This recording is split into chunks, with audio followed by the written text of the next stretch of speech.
Man and machine, power extreme. Kenner Centurions is one of the most underrated toy lines of the 80s. Not only did they have an excellent TV show, a comic book, they also had binoculars, flashlights, watches, erasers, bike horns. The one thing that set this aside from all of the other toy lines that actually had all these other spin-off items is that it maintained some interconnectivity.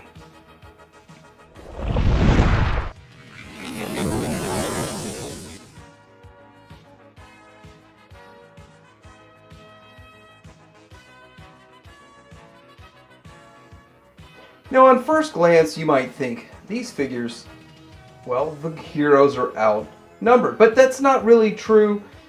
Well, we're going to get into that. There are 4 bad guys. There's really 2 bad guys and 2 of their drones. There's also 3 good guys, and when you look at what all they made for the good guys, they don't feel outnumbered anymore.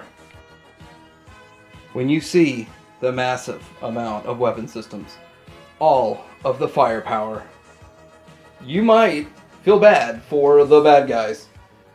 Doesn't look like the bad guys have much compared to all of this.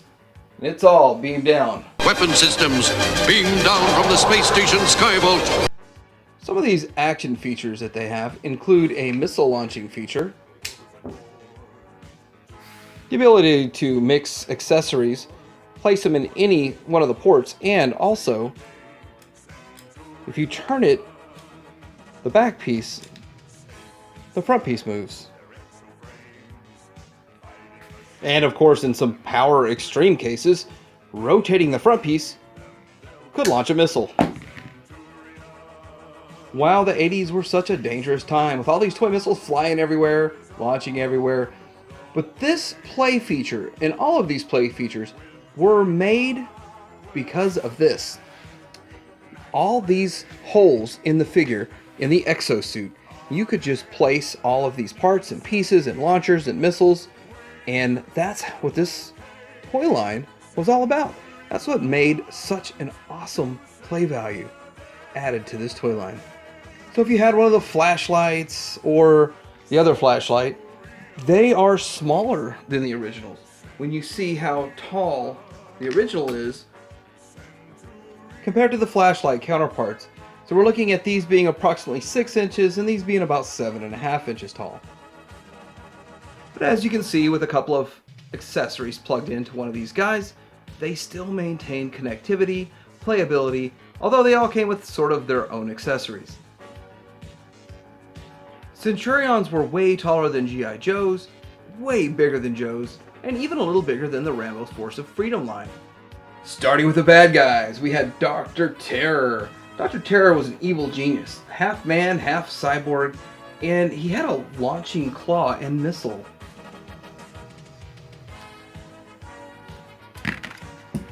Doc Terror and his cyborg companion Hacker. Hacker is Doc Terror's henchman, is half man, half cyborg liaison with spinning Destructo arm. Just wind it up and push the button. The Traumatizer is one of the harder figures to find, and my example, my missile doesn't launch, so if you turn the head, it launches the missile. I gotta get a spring in there. But it is one of the cooler ones, and extremely hard to find. The Doom Drone Stryper is an evil creation of Dr. Terror, a powerful and destructive air, sea, land machine. 2 high-speed flexor missiles and high-altitude point-seeking bomb. Here's his bomb, and the feature is more or less, it falls out. It's still a feature. Max Ray is Tom Selleck. Let's look at this Tom Selleck mustache. Tom Selleck. Mixed with Aquaman, he's the sea operations expert. Cruiser assault weapon system with firing hydro missiles. Max Ray, brilliant sea operations commander.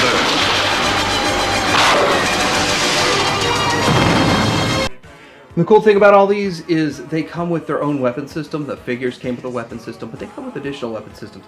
This is Jake Rockwell, the land operation expert, and his weapon system is Fire Force, the assault weapon system with firing plasma missile. Jake Rockwell, rugged land operations specialist. And Ace McCloud, which is my favorite, the air operations expert, and his system that came with him was called Sky Knight, his assault weapon system with movable wings.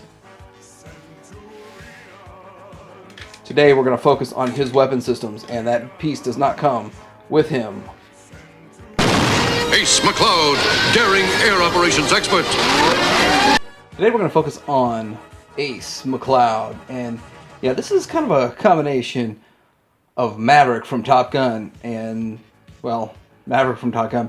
He is a flyboy, he is a ladies' man, and this is my favorite character out of the show. Maybe it's because of his wonderful blue, the fact he's a ladies' man. No, it's his awesome aerial weapon systems. Time one of us had a first-hand look. When I do things, I like to go big. So I'm going to start with this weapon system. It's a Skybolt. Now, this piece here doesn't actually go with it. I'm missing the triple gun that's supposed to go with him. So I feel kind of bad even talking about it if it's not complete. But we're going to show you a few of the features. This guy is action-packed. First of all, it didn't come with a figure. So you would have to have the figure separate, take all the pieces of the original weapon system off, and put all of this on. But this is his biggest, most massive weapon system. And when you push this button in his jet turbine, and it is cool. There's stickers in there to make it look like it's spinning. Really a cool feature. You also see the side of it when it turns. Looks cool. This weapon system is massive. It's huge. It's one of the large scale systems, and it comes with 2 missile launchers. The one cool thing about this is you could modify it, and you could put these pieces on however you want. Moving this would make his Top Gun move up and down. If you want to see his Top Gun, yeah, Top Gun Maverick, it does the job. And as with every weapon system, one of the coolest features is you can take it off the figure and just store it. All of the parts fall off sometimes when they're old and worn out. All of the parts will store, and you can just simply have this, plug everything in to a port however you want, and they will store. Next up, we're going to take a look at Orbital Interceptor. A couple of really cool features about this. It came with a helmet. So for us today who are collecting and, well, we just don't have an extra helmet, having a helmet that comes with the weapon system is a lot of fun to display. And you really can't fit the original helmet underneath this. So this is awesome. Love having that feature. Comes with these bombs on the side, and or wherever you want to put them. And looking to the back of this weapon system, you do have a missile firing gimmick. Which you have a missile firing gimmick in almost every one of these figures. And also you have these thrusters on the back that can be put on his legs if you wanted. They don't have to be on this, which is the cool part about this toy line. You could just put this on there and say, hey, this is how I want to display it, or how I want to play with it. You also have a satellite. You can say, well, I want to put the satellite up here. That would work also. Really a cool weapon system. This is sort of the mid-range weapon system. And of course, Ace only came with 3 weapon systems total, so probably the easiest one to complete. The last weapon system for Ace is Sky Knight, which is heavily featured in the first few episodes, obviously because they wanted to A, sell the figures and get them in hand, and B, want you to get excited about getting their weapon system when they got home. This actually was my favorite as a kid, simply because it was simple, it was easy, it made a lot of sense. When you look right here, you can move this, and yes, this is an extra missile. It doesn't come with 2 of these blue missiles. When you move this, it moves the wings, which is a really cool feature. Or at least I thought it was. These missiles here, it's a lot of fun. He has just giant missiles on his arms, but you can put them whenever you want, actually. Comes with this blue gun right here, and these little guns, they get lost very easily, but it is just super firepower out of the box, just buying the figure. Coming with this jetpack of a weapon system back in the 80s was a whole lot of fun. So I hope you enjoyed this Retro Wednesday throwback to the Kinder Centurions, one of the underrated toy lines of the 80s. I really hope they bring this toy line back. I hope that they get into the unreleased figures and expand it even further. Chances are they won't. Tune in for next week. I'm going to explore many more vintage toy lines and then eventually circle back around to more Centurions. Like, subscribe. Tadarium Hanger out. Sorry, I didn't mean to offend you, computer. I am not programmed to take offense at casual remarks.